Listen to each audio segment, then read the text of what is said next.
I think in the U.S., we suffer sometimes from short-termism. These projects require a long-term view. You can look at the same situation with rare earths, with some of the other minor metals like samarium, antimony, and so forth. It's easy to rely on others, and then you get global situations where we see how wrought supply chains can be when just-in-time becomes not enough.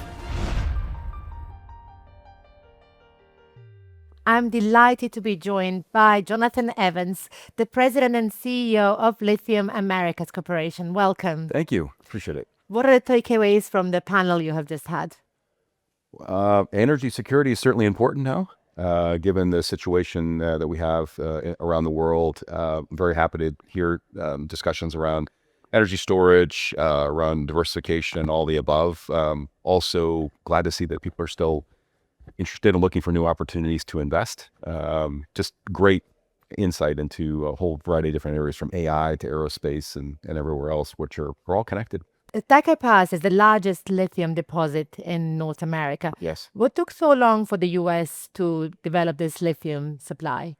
Well, the asset's not new. It was discovered actually when people were looking for uranium, Chevron of all people, and it's been in development really since 2007. I think in the U.S., the issue here has been really the solidification of a move towards electric vehicles, but even more importantly to that, I think energy storage in general, with the grid and so forth. And now what you're seeing is a really big acceleration with the proliferation of data centers and how artificial intelligence actually needs very uninterrupted, smooth power, and of course, such great quantities of it as well on a grid that's already stressed. So I think in the U.S., we suffer sometimes from short-termism here, looking for the next great thing, whereas these projects require a long-term view.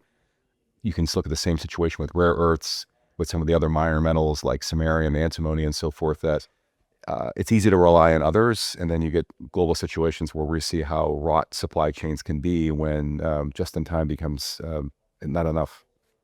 How concerned are you right now about the impact it is having, the current situation? For us, I think the impact that you'll see in our industry is around reagents, some inflation related to things like freight.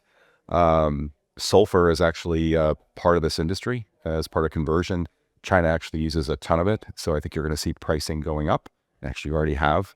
Lithium has been remarkably stable through even this period over the last couple of weeks.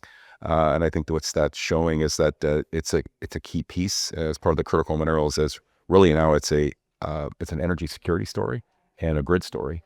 The critical minerals you're mentioning and their connection to the energy. Can you just explain us how it is used so it's clearer to us why they're so important? So there's a broad array, and I know quite a bit about magnets too. I'm on the board of one of the few sintered magnet companies in the world, but they're all interconnected. So lithium piece obviously is sort of like the blood in your body, and that it stores all the energy. Rare earths, of course, are omnipresent in high-performance magnets for things like vehicles, Dyson vacuum cleaners, medical equipment, a whole variety of different things.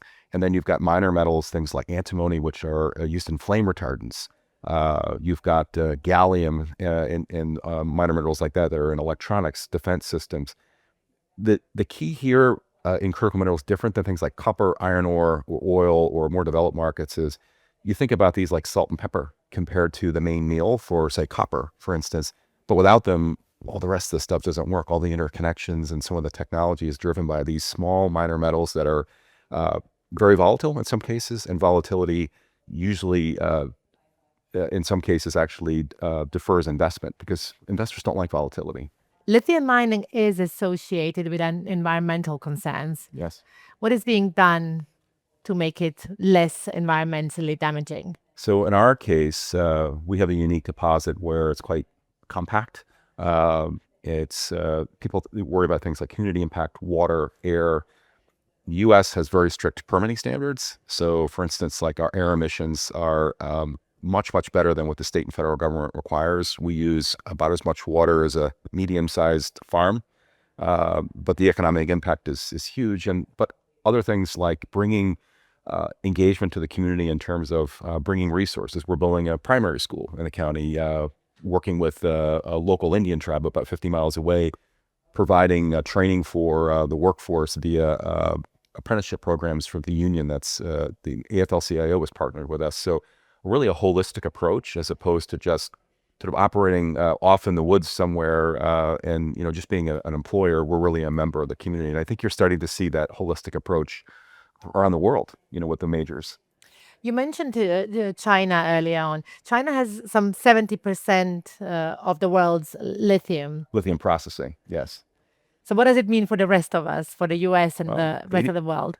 So China, it's a rare earth lithium, very, very similar. The rare earth's even more concentrated where the processing is done in China. So China doesn't have great lithium resources, nor does it have great rare earth resources. It goes to places like Africa, Latin America, and so forth, because that's where the best deposits are, or North America if they could. But that's a challenge now. But by controlling the processing where you add value and then actually building the end product, batteries, for instance, about 80% of the batteries in the world come from China.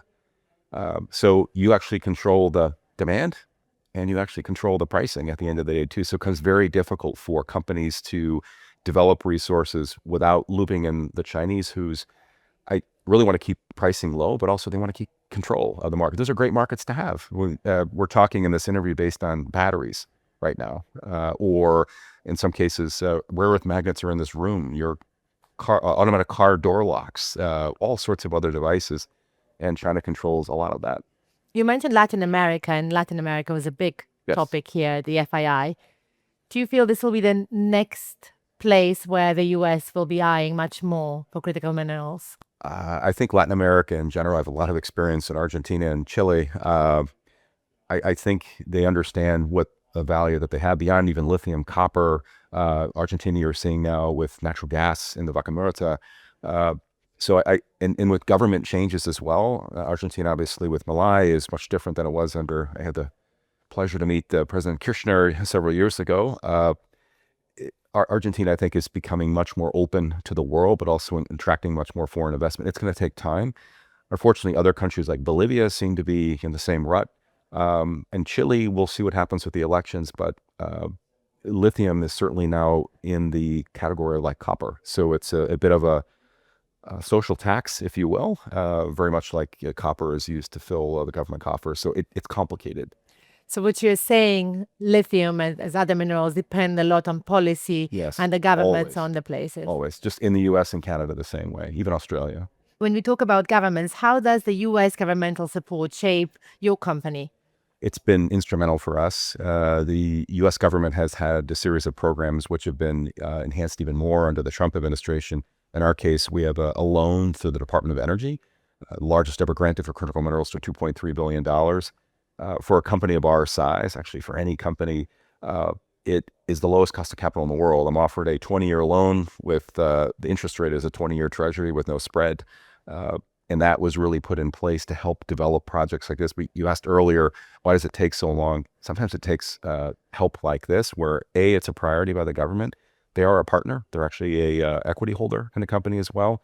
So there's a lot of push, because what really needs to happen is private capital needs to actually carry the rest of the load. But you can see the U.S. government seeding the field here. In our case, we're well in construction, fully financed.